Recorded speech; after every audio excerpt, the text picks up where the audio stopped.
Good morning, YouTube.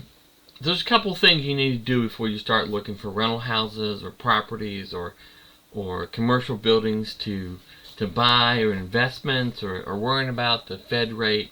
I'm going to show you some of those, and I'm going to tell you what you probably need to do first and the basic reason why you're not getting ahead. It's very simple, very fundamental. So let's get into this real quick. So here's a site called LoopNet. It shows you all these commercial properties for sale, and a couple things to understand about them is the cap rate is the percent of rent after expenses, but usually they don't figure it right, that this property costs. So 8% of 1295 it should be currently rented for in Eureka Springs. Now look at this property, you'll probably find out that it's not rented. Owner occupied, 2 monthly rentals, 7 residential units, 4 Airbnb rentals. So Airbnb, that's pretty high. So is this property a good deal or not?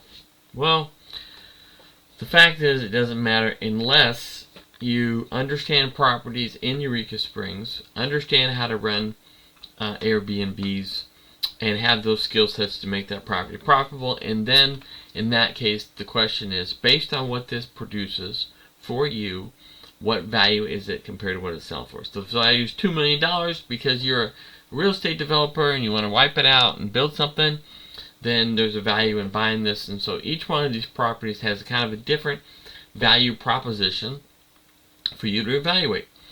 So another commercial property site, this is the specifics, is called Crexi, Crexi. That site is here. You see Dollar Generals, you see different buildings, Family Dollar, and let's just look at one of these things like Family Dollar. Let's pick Oklahoma.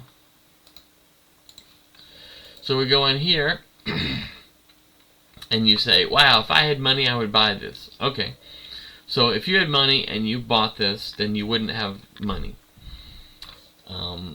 You take out a loan, and maybe the asking price is $928, and it's getting $69,600, and it says it's a 7.5% cap rate, but it's not. It's double net, which means you're going to have the expenses on the building itself. And so that lowers this down to like 6. Right now, you've got government bonds paying 5.3, so that's really not a good return. So in order to buy this, maybe you have to figure the cost of the value. Maybe the value is $800,000. So if you buy it for $928, by buying it, you lose $128,000. That's how this property works out. Do I buy it? No. That's why it's sitting on the market. So these are all sitting out here. Sherwin-Williams, close to us in Centerton, 2.907. Now those are 2 commercial sites. Let's go to residential. Residential here, you look at these places here. Look at all the prices. Okay. Now, what are you buying it for? Let's say you're buying it for a rental. So you look at this house over here for let's say it's $365, and then you look and see what things are rented for in that area, and there's nothing rented. So let's find an area where things are for rent, and let's say over here. So this is $2,500 per month, and the size is 440 square feet. And then you switch over here and you say, based on this rent, and then per year that's going to be $30,000 a year per year. If you go over here and you say for sale, $500,000. What's that house compared? It's a little smaller, so let's just figure it based on that. $30,000 per year. A 10% cap rate would be $300,000. About a 7.5, maybe like $350, and you're paying $500 for it. So at $500,000, you buy that because you have money.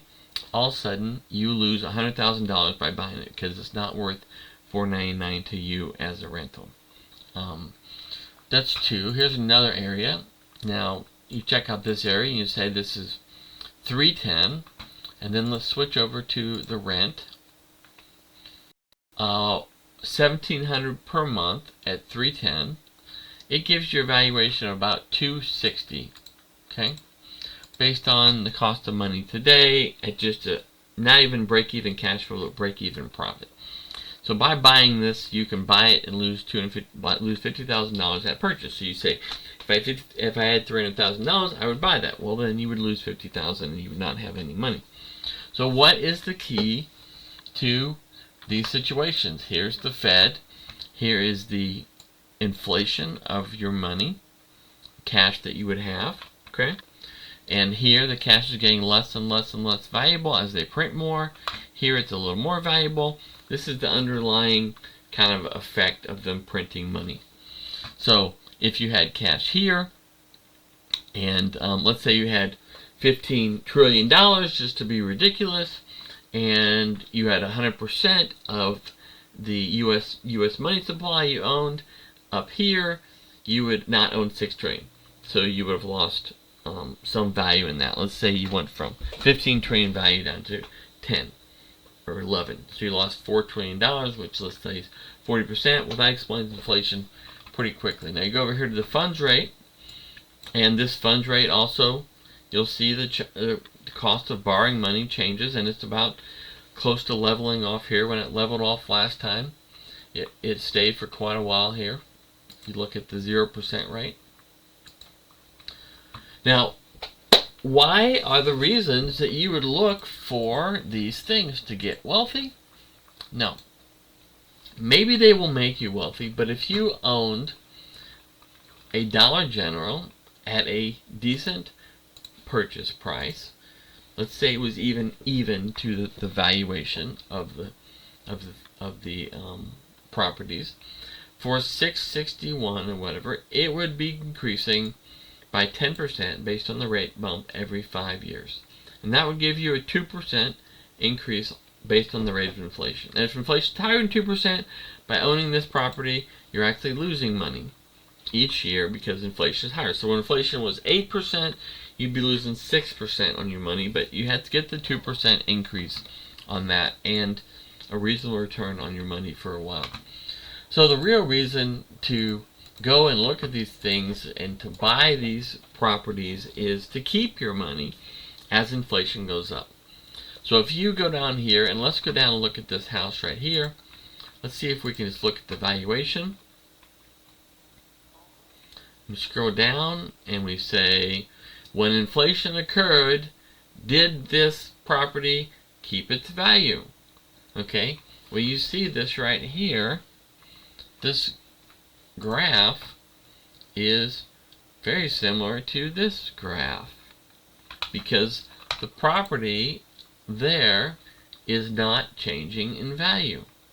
The property there is keeping its value as the dollar goes down. And so if you had taken money for 10 years and put it down here at 140, then as this dollar went down in value, this property would retain its value, and you get paid. So what you're looking for is a place to put your money. Well, it will, number one, retain its value, and two, pay you something while you own it. That is what an investment is. Now, if you're in the situation where you say, I want to get rich, and that's why I'm looking at real estate, you're probably doing the wrong things, because wealth is something that is built from your excess income. And your excess income means that your spending is at a level and your income is higher than that level, and you're putting aside those resources. And as you put aside those, you're saying, these resources that I put aside decrease my risk. But because of inflation, those resources will go down in value unless I find some vehicle to deploy those into, such as real estate, to keep my wealth over time. Once you get to the point where you have that excess income coming in, so what does a side hustle do for you then? So if you do a side hustle, and let's say you go and you sell on eBay, and you sell some things on your house, or you buy things at a dollar store and sell them, and let's say you make an extra $100 a month, and that $100 a month of all your income is all that you control. Okay, it's the only thing that's excess to you because of your spending habits. then that $100 a month is your excess income that you're going to deploy into investments to reduce your risk of losing it. Okay? So, where do you deploy it to? Well, I'm going to add a couple links down in this video, and one is going to be to Sofi and one's going to be to Charles Schwab, which is where I keep certain things such as excess income, and I automatically put things there so that I then take and I look for places to put that, things that are investments, things that will pay me to own them and retain their value. An investment is something that pays you to own it and retains its value. So if you look at Bitcoin, when Bitcoin could be put at a reasonable risk on an exchange and pay you to own it, then it paid you to own it and could retain its value. So I was experimenting with Bitcoin and Ethereum and some things to have them do that, right? And as an investment. Now once the exchange risk got to be huge, now that risk overwhelms that return that you get. And so risk is always a factor in calculating your return. So if you're making a 10% return and you have a 10% risk of loss, then you don't really have any return. So risk is a factor in that return. And so when the risk is higher than return, you're actually making a negative. When the inflation is higher than return, you're making a negative. And that's how money's working. Most people don't ever have excess income. They could make $40,000 a year, no excess income. 50,000, 60, 70, 80, 100, 200, no excess income. The only excess income that they have, maybe they put it into the 401k if they're middle class. Maybe it's in equity in their house, right? So the only two things that middle class have is, a retirement plan and equity in the house. If you're going to invest and build wealth, you need to have additional income that is extra, that does not go in your 401k, does not go in your Roth IRA, does not go into equity in your house. That income then can be used to push it into investments, such as eventually real estate. Now, what I recommend doing is opening a brokerage account. You can find wherever you want. You can click on the links below, Sofi or Charles Schwab, notable places, and automate that extra income going into that account. Start building that account up, only to build wealth, and then start getting familiar with things you can do with that account. Can you buy stocks, right, with a 10-year horizon? Can you buy an index fund? Do you know how to buy a house? Every opportunity to buy is an opportunity to lose that money, at least in portion, because you bought too high. For instance, this house isn't worth $310 as a rental. Maybe I can find the rental value here.